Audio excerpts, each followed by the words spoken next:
amendment to SALN and unexplained wealth. Um, I move that a subpoena duces tecum and ad testificandum be issued to the following: a representative from the Securities and Exchange Commission, and to bring certified true copies of the general information sheet and audited financial statements of the following entities: Metro City Chow Foods Corp., formerly City Hall King Chow Foods Corp., for the years 2007 onwards; GenCorp Industries Inc., formerly Times Square Beef Foods Corp. And Great Jolly Times Food, for the years 2021 onwards; Carpio Lawyers, formerly Carpio Duterte, for the years 2007 onwards; 888 Bistro, for the years 2021 onwards; Kale 88 Foods Corp., for the years 2021 onwards; Madayo Fisheries Corp., for the years 2021 onwards; Mati City Ice Plant and Cold Storage Inc., for the years 2023 onwards; Amianan Shores Inc., for the years 2023 onwards; Geometry Security and Investigation Agency Inc., for the years 2023 onwards; and Cable Tow 88 Shipping and Marine Services Inc., for the years 2024 onwards. So moved, Madam Chair. There is a motion for issuance of subpoena ad testificandum to the representative of Securities and Exchange Commission, as well as of subpoena duces tecum with respect to the general information sheet and annual financial statements of the business establishments mentioned already by the Honorable Ridon. Do I hear a second? The same has been seconded. Is there any objection? Madam Chair, objection. And my You're recognized, Honorable grounds for Rodriguez. objection. May I know first why these companies registered with the SEC will be subpoenas in its record? Is there a nexus between this to the allegations in the complaint, third and fourth complaint? May we know the relevance of these corporations to the present impeachment case against the Vice President? The proponent first, Honorable Ridon, followed by the Honorable Keith Flores.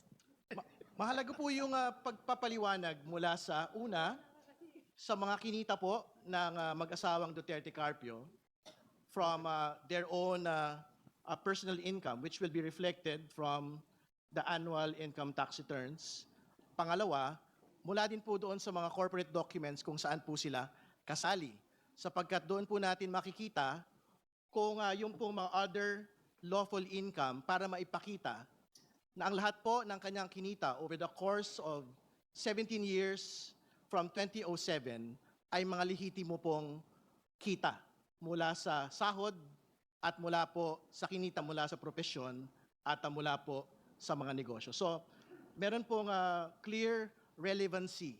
Ito pong mga SEC documents po na ito dahil dito natin makikita kung kumita ba o hindi ito pong mga kumpanya na ito, sapagkat kung kumita po ito, maipapaliwanag ng atin pong pangalawang Pangulo at ng kanya pong mister na talaga pong kumita ng tama over the course of 17 years from other lawful income katulad ng propesyon at iba pang mga negosyo ang kanila pong pagsasama.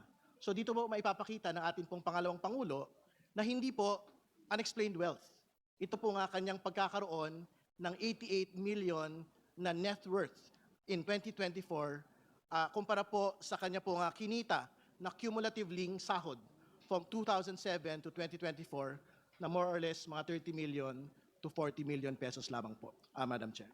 The Honorable Flores. Thank you, Madam Chair. Madam Chair, I'm joining the objection of Congressman Rufus Rodriguez only on the following grounds, Madam Chair, that the request being made by Congressman Ridon covers periods when the respondent was not yet the Vice President, Madam Chair. I'm going back to the decision of the Supreme Court when it said that we can only file impeachment complaints against an impeachable officer for things done during the incumbency or while she is holding the impeachable office. So by requesting documents or data or figures that would include the time when she was just Vice Mayor, I think, in 2007, or holding other positions that are not yet or maybe considered impeachable, that's where my objection is, Madam Chair. Honorable Ridon, would you like to comment to that? Tama naman po yun, pero what we would want to be able to see is a complete financial picture of the Vice President from the time that she commenced the public office in 2007 as a vice mayor up until today. That would be a proper objection, with due respect, if we had ended our request previous to 2022. But to be clear, I think a big chunk of all of these businesses' requests will most definitely cover up until today, Madam Chair. And more particularly, there are specific firms here which basically cover the term of the Vice President already. Geometry Security, Amianan Shores, Cable Tow are some examples. But to be clear, all of these are firms that had been listed in the 2024 SALN, which is why I think the nexus between the documents of the SALN and the corporate records is established as we speak, Madam Chair. Would you Madam like to Chair. make additional manifestation? May I secure from Congressman Ridon a statement of ultimate facts in the third and fourth complaint, which mentions these corporations? Are there any? None. There is none. None. Second, are there annexes that would show in the third and fourth complaint that would, mention and that would pertain to why you're going to ask for subpoena ducis tecum to the SEC and for the records there? Are there annexes in the complaint? There is none. Madam Chair, clearly this will be the biggest fishing fleet expedition that we are doing. Because it was, we only deal with ultimate facts.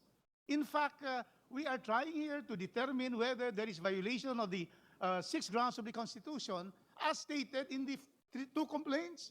And so therefore, how can we have that, Madam Chair? So that's the first one. Secondly, did I hear from you that you want records from a law office? I heard something because this is new to us. This is a surprise to us, all of us here, that they are now a subpoena for entities that are not included in the complaint. So are you saying there's something about a law office? To be clear, these are in the SALN of the Vice President for 2023 and 2024. So I think there is nothing that prevents this committee from basically issuing subpoenas on documents that are actually public documents, Madam Chair. No, I'm asking specifically. There was a statement. You're asking for subpoena for a law office. Yes, because our assumption is that this is an incorporated law office because it was stated as one of the business interests of the Vice President in her SALN. Aware of the privilege communication between lawyers and client? This will exactly violate that provision of privilege. You cannot subpoena law firms for representing a person either accused or in impeachment cases. How can we subpoena a law firm for acting as a lawyer for the Vice President? Can you give us a reason why we should subpoena law firms under the rules of court and under the Code of Professional Responsibility? We cannot subpoena records of a law firm. Sure, court records or communications between clients and the lawyers are absolutely privileged communications.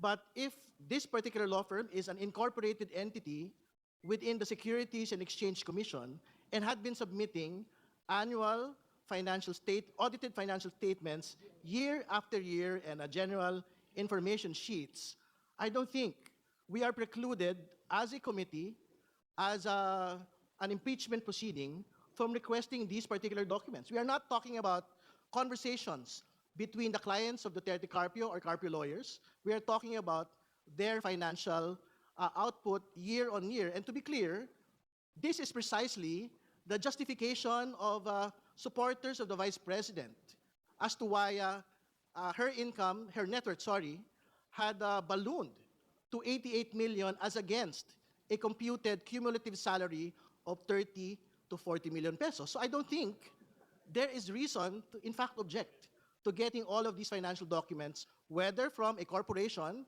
or whether from a law firm that is supposedly registered in the Securities and Exchange Commission. Madam Chair, May I call the Honorable Jokno first? perhaps it would be more prudent if we could have the motion of Representative Ridon in writing so that we can consider all the angles and the aspects to that request. I think that we would need to tread carefully when it comes to these matters, especially given the points raised by Representative Rodriguez. Motion, hearing suspended.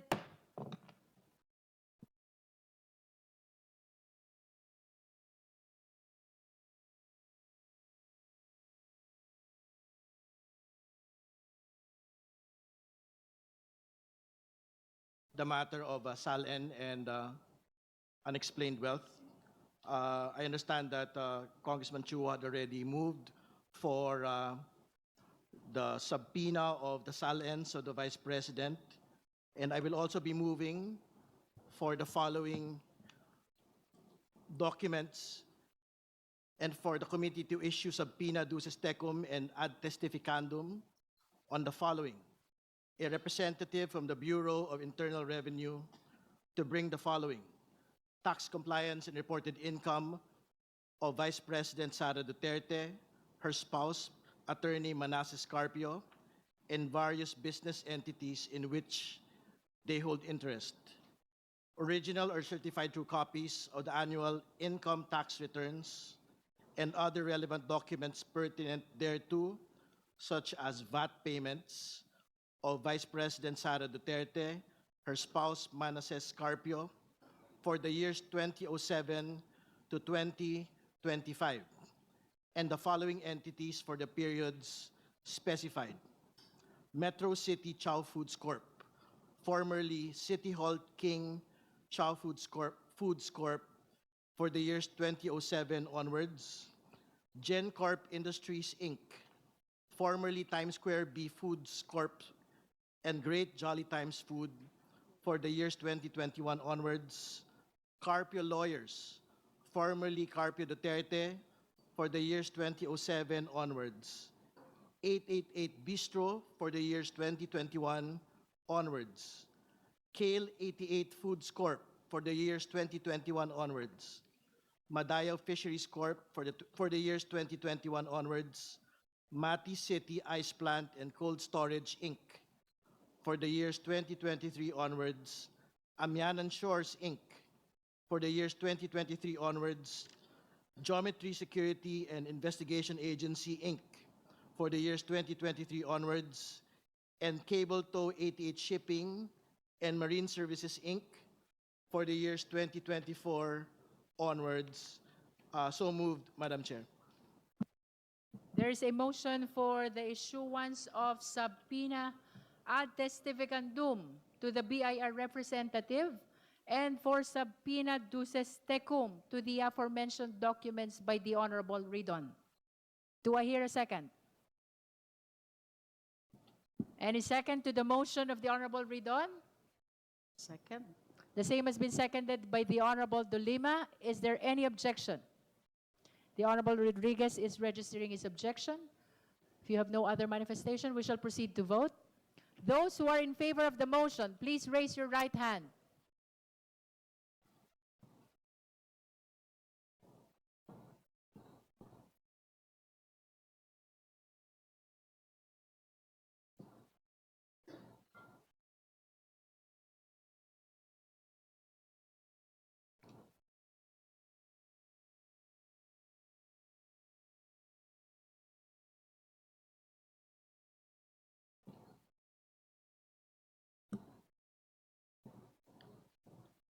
You may put down your hands.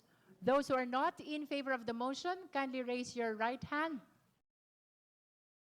Thank you, Honorable Rodriguez. Those who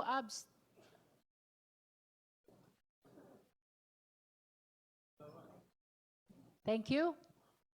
Thank you, Honorable Keith. Those who abstain, please raise your right hand. That concludes our voting. We shall announce the result of voting on this motion.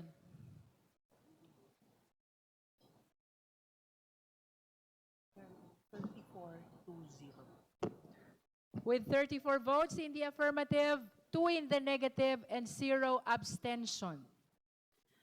The motion is granted.